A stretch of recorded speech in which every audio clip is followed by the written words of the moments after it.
Go yard. I got so much motherfucking design on right now.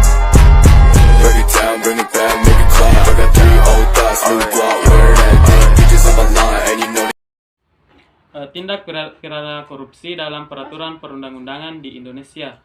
Adapun pembahasan yang akan kami bahas yaitu pengertian korupsi, contoh tindak pidana korupsi, dan pemberantasan tindak pidana korupsi. Adapun pengertian dari korupsi, korupsi berasal dari bahasa Latin corruption, corrupere, yang artinya busuk, rusak, mengoyakkan, memutarbalikkan atau menyogok. Menurut Dr. Kartini Kartono, korupsi adalah tingkah laku individu yang menggunakan wewenang dan jabatan guna mencari keuntungan dan merugikan kepentingan umum. Menurut saya sendiri, tindak pidana korupsi merupakan tindakan di mana para pejabat publik menggelapkan uang untuk kepentingan pribadi sebagai pemuas kebutuhan dalam kehidupannya.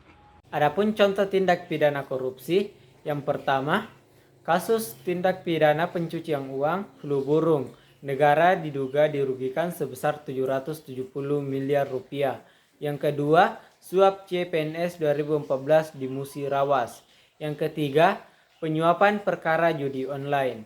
Kasus suap dalam perkara judi online yang melibatkan sejumlah perwira di lingkungan Polda Jabar, tersangka diduga menerima uang sebesar 5 miliar rupiah.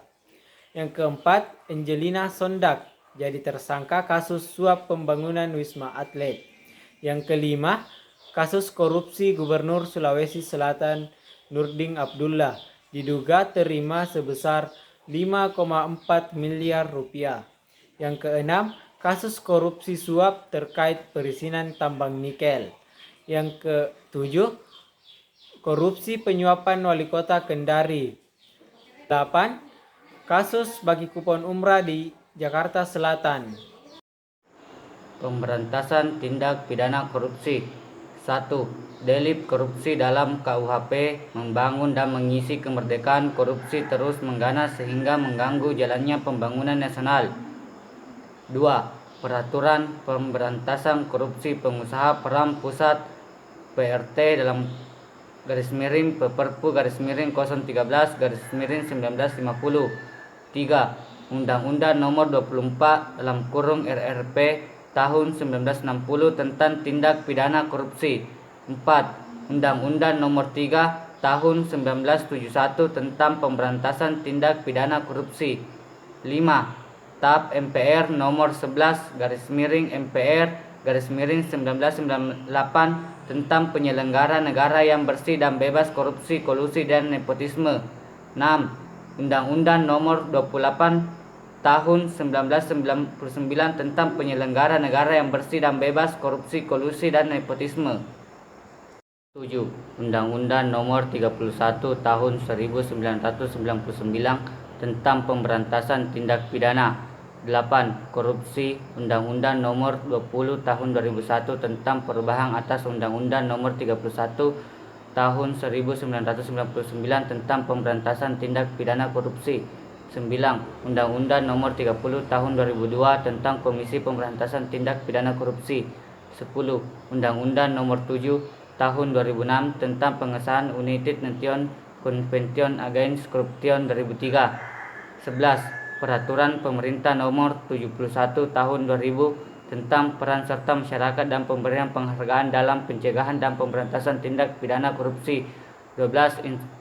Instruksi Presiden Nomor 5 Tahun 2004 tentang percepatan pemberantasan korupsi.